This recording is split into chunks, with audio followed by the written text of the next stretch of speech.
All 8 minutes, huh? 8 minutes, 45 seconds. Anything interesting there from Todd No, Bowles? not really, but I think for the sake of the segment, we have to play some interesting cuts. So, like, for example, tell me.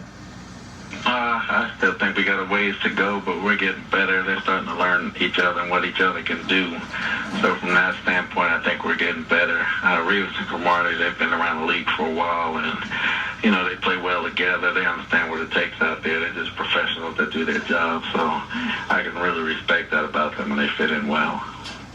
Okay, just this plain-spoken guy. Yeah, look, you know, but I do think, and it didn't occur to me until we started talking about it, you know, like we sort of mock Rex Ryan now and say, well, he's got this talent in Buffalo and his defense is not as good, except he doesn't have a cornerback, right? Or at least he doesn't have one like Rivas, and when he had Rivas, he was good.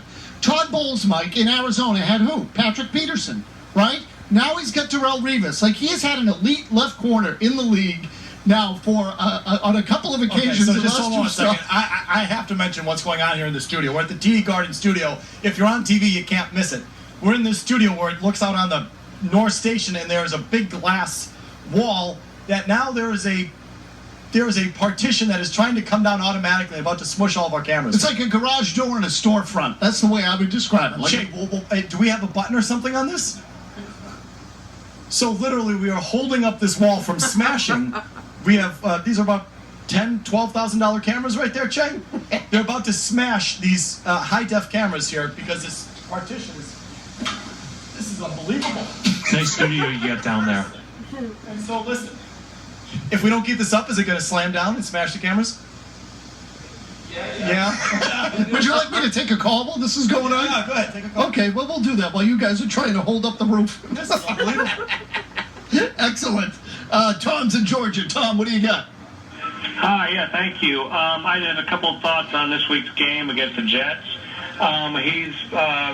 Felger mentioned about Cromartie covering Gronk, and I'm wondering, do you think they're going to put Revis on Edelman and just kind of put him out there and take that away? And then do you think Scott Chandler is going to open up to Chandler and Amendola? Do you think they're going to be more involved this week?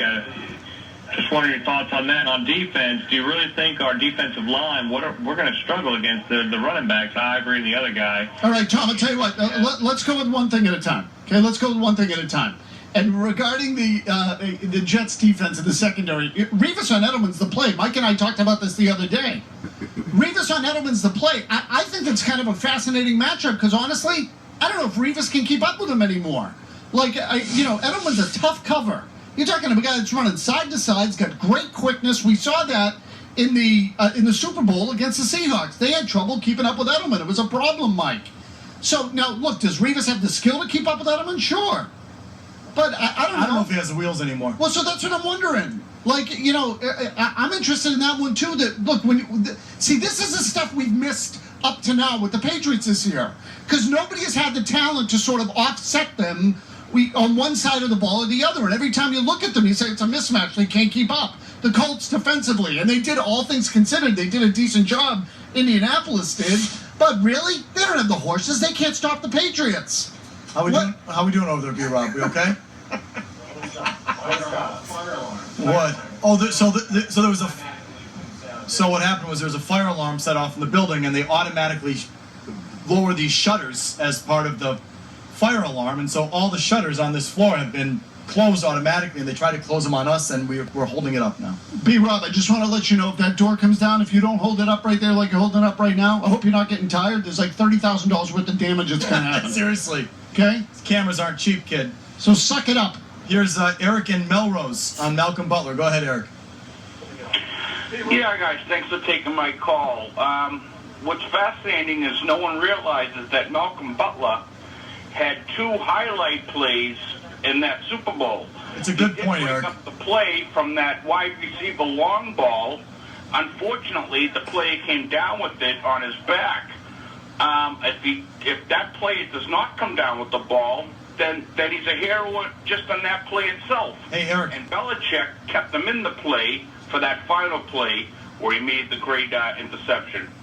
I think you're so right. People miss this. Like, they just think Butler made a play. He had a great game. He did a great half. Like, he came in, they took Arrington out, and Butler came in, and he was He was terrific the entire game. Yeah, okay. And look, I'm not gonna disagree with that assessment, Mike. But who else was on the field? What do you mean? Rivas, Okay, fair enough. Bronner. Like, I felt like that game to me. Okay, the walls are closing in. So just let it go now. Let it go. Okay, just. Good God. I mean, really. Really. Okay. That happened. Can I continue? Yeah, please go ahead. Are we done now? Yeah, I think so. So look, all I'm saying is this. I thought that game changed when Bronner got put on Chris Matthews. And all of a sudden they decided, in fact, Bronner asked for it.